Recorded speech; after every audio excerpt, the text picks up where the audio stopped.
বন্ধুরা, আরও একটা নতুন ভিডিও নিয়ে আপনাদের কাছে হাজির হলাম। সেই ভিডিও শ্যুট করতেই যাচ্ছি। দেখতে পাচ্ছেন এখন আলুর সিজন, মাঠেতে আলু হয়েছে, কত আলু চাষ।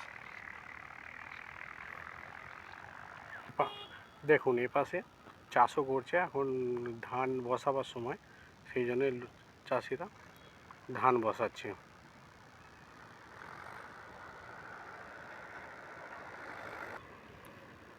দেখুন দূর থেকে না আপনাদেরকে মন্দিরটা দর্শন করাচ্ছে। দেখুন ধান জমি, সব ধানে এখন বুনছে। আর তারই ওই পাশে সেই আমাদের কালী মন্দির, যেখানে আপনাদেরকে নিয়ে যাব। চলো বন্ধুরা, দেখছেন কি সুন্দর প্রকৃতি। এই সময় আলুর পাশাপাশি আপনার সর্ষেও চাষ করা হয়। ওই যে দেখতে পাচ্ছেন হলুদ রঙের, এগুলো হচ্ছে কি যে সর্ষে চাষ করা হয়েছে। দেখুন বকেরা কিরকম সারিবদ্ধ হয়ে বসে আছে মাঠের, একটা খুব সুন্দর দৃশ্য গ্রামের। দেখছেন সাদা সাদা সব বকেরা লাইন দিয়ে বসে আছে।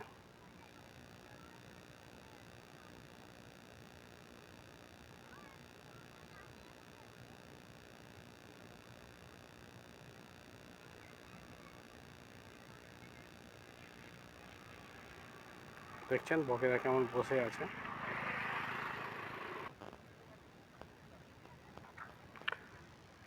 বর্দা, এই যে ধানটা এখন বসাচ্ছ, কবে তুলবেন? বৈশাখ মাসে উঠবে এটা? আচ্ছা। আর এরপরে জল দিতে হবে নাকি? সব কিছু দিতে হয়, তাই তো? দেখলেন দাদার কথা, ধান বসাচ্ছেন উনি এখন। উনি বললেন, এই দেখুন সেই দাদাকে জুম করে দেখাচ্ছি, অন্ধকারের জন্য বোঝা যাচ্ছে না, সূর্যের আলোটা উল্টো দিকে তো।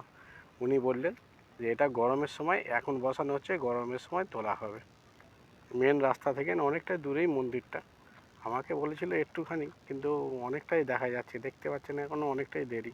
তার পাশাপাশি দেখাচ্ছি ধান চাষ কেমন করছে। এখন সব ধান বসানো হচ্ছে, সব জমিতে সব কাজ করছে। এই যে ধান বসাচ্ছে, এটাকে আপনার রোয়া বলা হয়। এই দেখছেন সব দিদিরা সব ধান বসাচ্ছেন, এটাকে রোয়া বলে। জমি বীজ অন্য জায়গা থেকে তুলে নিয়ে এসে সেই বীজকে আবার পুনরায় জমিতে বসানো হয়। অনেকটাই হাঁটতে হচ্ছে, মন্দিরটা মনে হচ্ছে এখনও অনেকটাই দূরে আছে। অনেকটাই রাস্তা হেঁটে এলাম।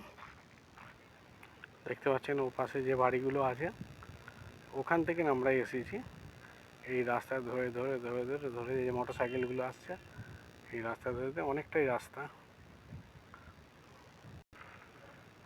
এখন শীতের সময়, তাই জল নেই, তাই আপনার মেশিনে করে জমিতে জল দেওয়া হচ্ছে। এই দেখুন সেই মেশিন, এই দেখুন নালা থেকে জল নিয়ে দেওয়া হয়েছে। এই দেখুন বীজ ধান রাখা আছে, এই বীজ ধানগুলোই জমিতে বসানো হবে। আমাদের এখনও এই রাস্তা দিয়ে গিয়ে এখনও 5-6 মিনিট কিংবা তার বেশি হবে রাস্তা। এখনও আমাদেরকে যেতে হবে মন্দিরটার কাছে যেতে গেলে। ধান বসানো হয়ে গেছে, এবার কি দেবেন? সার দেবেন? আমার বাড়ি জাঙ্গিপাড়া। এখন এই সারটা দেবেন, তাই তো? এরপরে আবার কবে সার দেবেন? আবার 21 দিন বাদে দেবো। 21 দিন পরে দেবেন। ও, এটা বৈশাখ মাসের শেষের দিকে কাটবেন। ঠিক আছে দাদা। সেই মায়ের মন্দিরে যাওয়ার আগে শ্রী মনসা দেবীর মন্দির একটা দেখতে পেলাম, সেই মন্দিরই আপনাকে মাকে দেখাচ্ছি। দেখুন শ্রী মনসা দেবী। এই যে বন্ধুরা এগুলো দেখছেন, এগুলো হচ্ছে বীজ। এখানে বীজ চাষ করা হয়েছে, এই বীজ তুলে নিয়ে গিয়ে আবার অন্য জায়গায় বসানো হবে। তখন এর আগে এই কিছুক্ষণ আগে দেখালাম এক জায়গায় বীজ রাখা ছিল, ওইটা এখান থেকে তুলে নিয়ে গিয়ে ওখানে রাখা হয়েছে। এখান থেকে নিয়ে গিয়ে ওখানে আবার বসানো হবে। আমরা প্রায় এসেই গেছি মায়ের মন্দির, আর একটুখানি দেখতেই পাচ্ছেন। এই মোড়, এই সামনের মোড়টা ঘুরলেই তারপরেই চলে যাব মায়ের মন্দির। এসে মায়ের মন্দিরের কাছে এসে গেছি। মন্দির খোলা আছে কিনা জানি না, তো দেখতে পাচ্ছি যে কিছু ভক্ত আছে ওখানে, মনে হচ্ছে খোলা আছে। চলুন কাছে গিয়ে দেখা যাক। শ্রী শ্রী ওম কালীমাতা মন্দির। ঠিকানাটা হচ্ছে কাপড়পুর, হুগলি।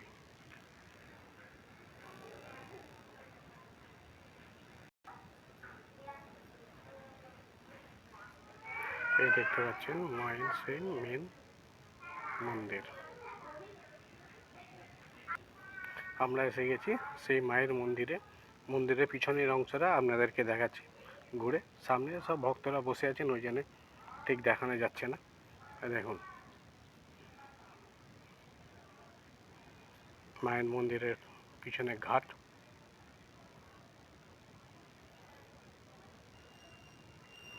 মায়ের এখন পুজো হচ্ছে, শুনতেই পাচ্ছেন ঘন্টা বাজছে, সেই জন্য অনেক ভক্তরা সব বসে আছেন মন্দিরে।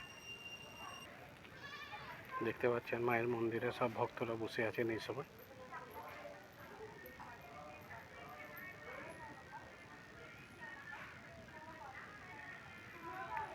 ভক্তরা এসেছেন দূর দূরান্ত থেকে সব।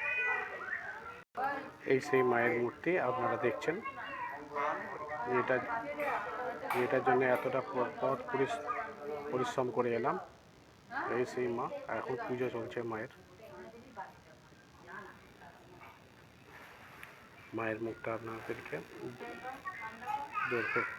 জুম করে দেখাবার চেষ্টা করছি।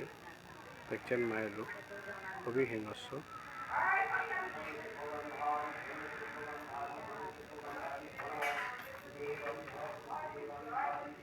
মায়ের পায়ে শুয়ে আছেন ভোলানাথ।